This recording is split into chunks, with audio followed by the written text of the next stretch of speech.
Covid. Olha, sobre esse assunto, nós vamos conversar agora com o professor doutor Alexandre Naime Barbosa.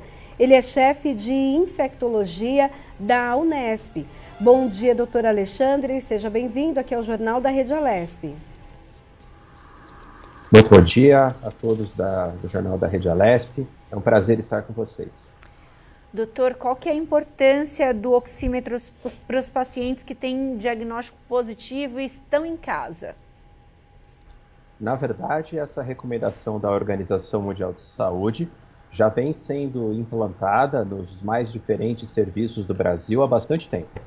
A Sociedade Brasileira de Infectologia, desde meados do ano passado, desde junho, julho, já estabelece a necessidade de monitorização dos pacientes com Covid confirmado, principalmente aqueles que sejam de grupos de risco, com o oxímetro, que é um aparelhinho que se coloca na ponta do dedo, um aparelho que ele tem venda nas farmácias, a maior parte das farmácias você encontra esse aparelho, ele é pequeno, mede pouco mais que a ponta de um dedo, e ele acusa o percentual de oxigênio que existe dentro do seu sangue. Ele tem uma boa acurácia, e ele serve principalmente para mostrar sinal de alerta de hipoxemia. O que significa isso? A hora que o indivíduo está saindo da fase 1 da Covid, aquela fase que é mais de resfriado, de gripe, em que predominam os sintomas de nariz escorrendo, dor de garganta e tosse, e a doença está indo para a fase 2, que é a fase pulmonar.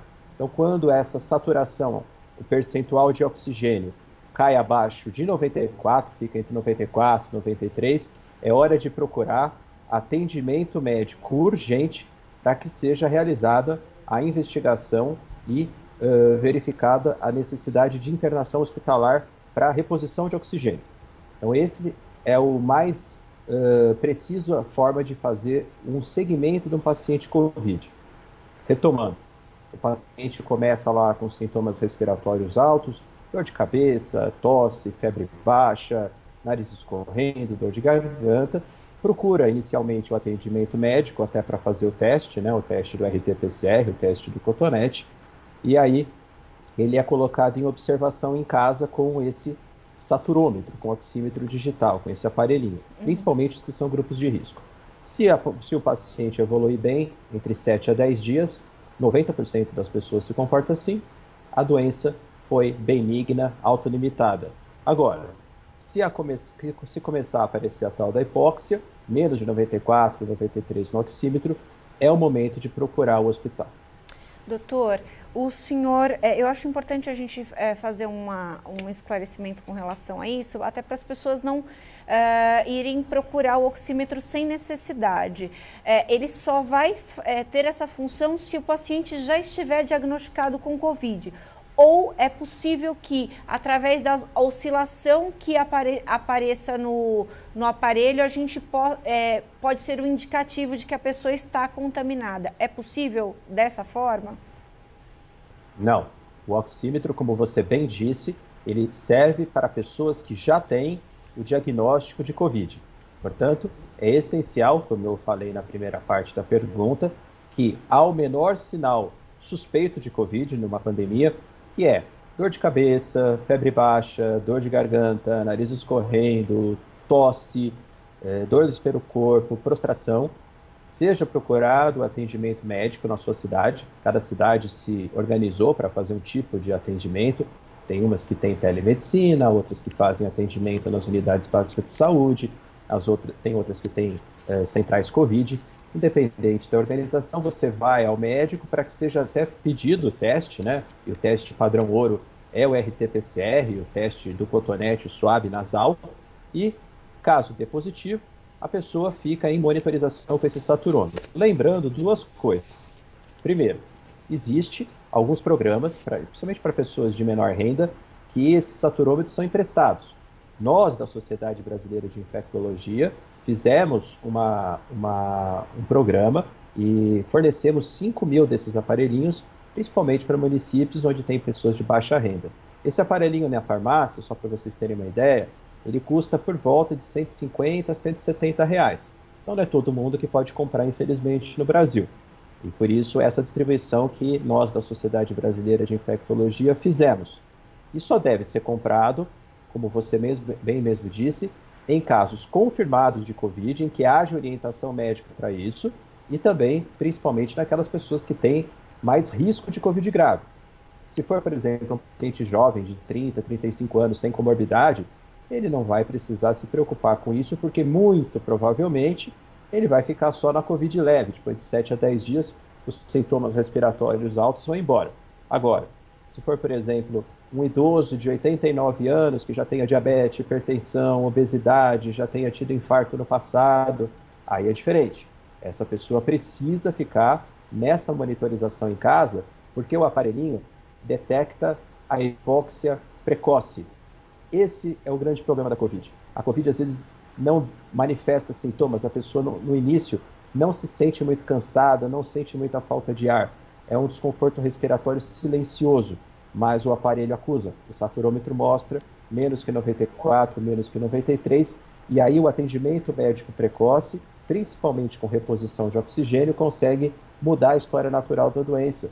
Então a pessoa já não evolui para as formas mais graves, ou pelo menos o risco fica bem menor de que isso aconteça. Doutor, todas as pessoas que têm, então, o Covid-19, elas têm essa variação, essa queda na questão da saturação de oxigênio no organismo? Isso é uma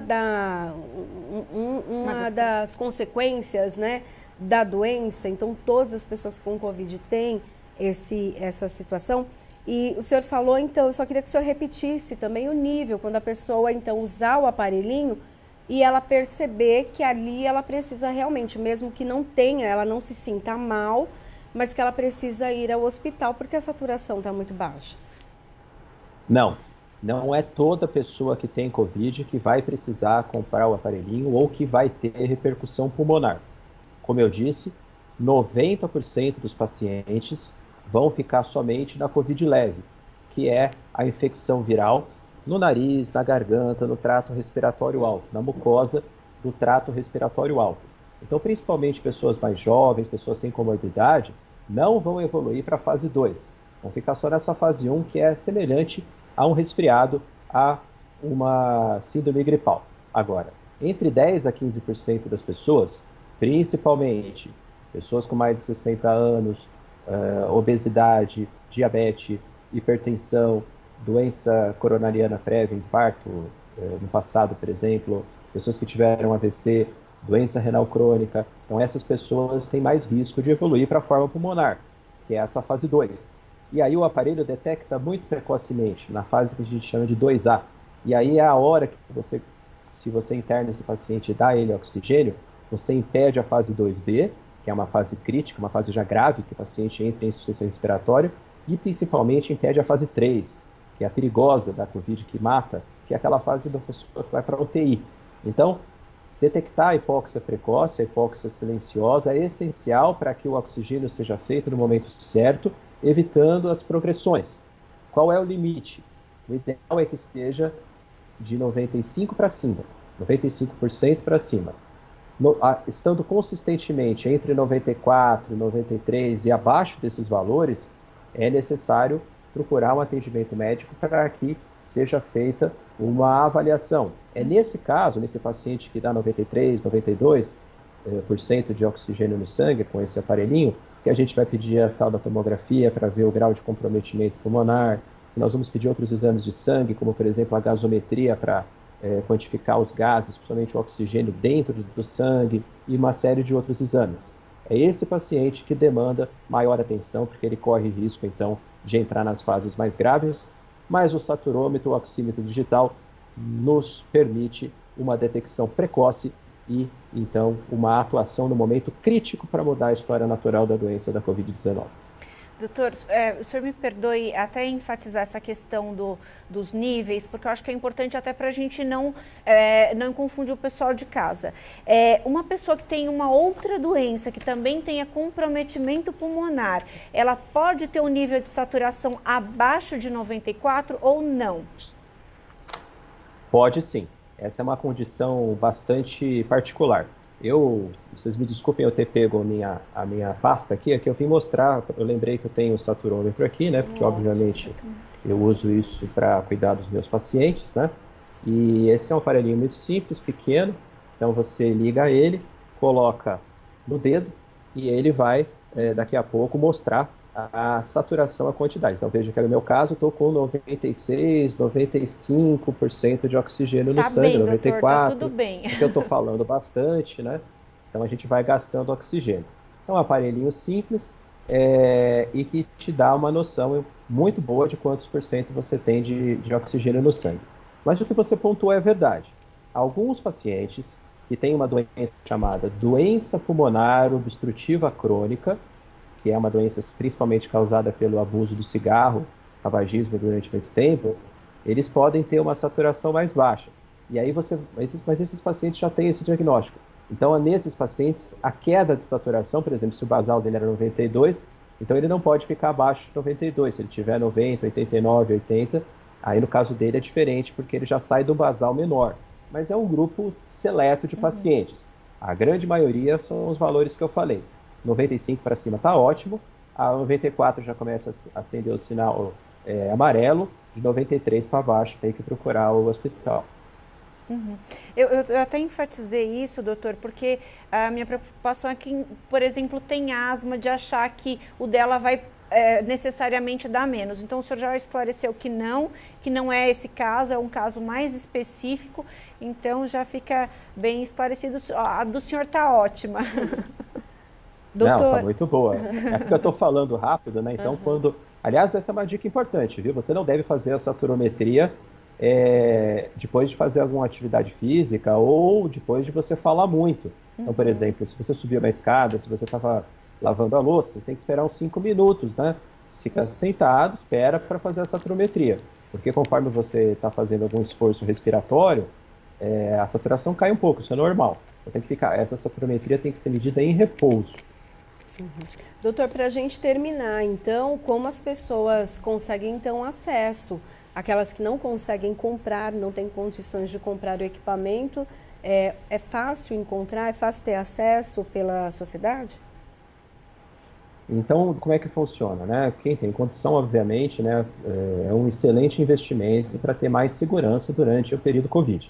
Eu mesmo tive Covid em final de dezembro, tenho 45 anos, sou bastante ativo, sou atleta amador, mas vou te dizer que teve alguns dias que aquela sensação de dor no peito, que dá a Covid, dá uma pontada atrás aqui do osso externo, a gente fica preocupado, né?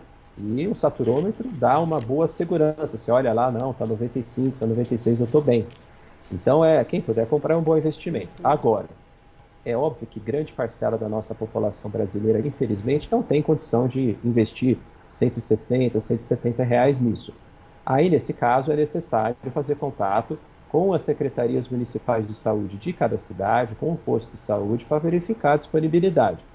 Esses oxímetros que nós, da Sociedade Brasileira de Infectologia, nós doamos para hospitais e para secretarias de saúde de diversos municípios. Então, precisa cada munícipe verificar qual é o fluxo dessa distribuição, é um empréstimo, na verdade, né, durante um período de tempo dentro de cada cidade. Bom, doutor, quero agradecer então a participação do senhor, trazer esse alerta importante para todos nós. Nós falamos com o professor doutor Alexandre Naime Barbosa, que é chefe da infectologia da Unesp e também consultor da Sociedade Brasileira de Infectologia. Muito obrigada, ótimo dia para o senhor. Foi um prazer estar com vocês da Alesp.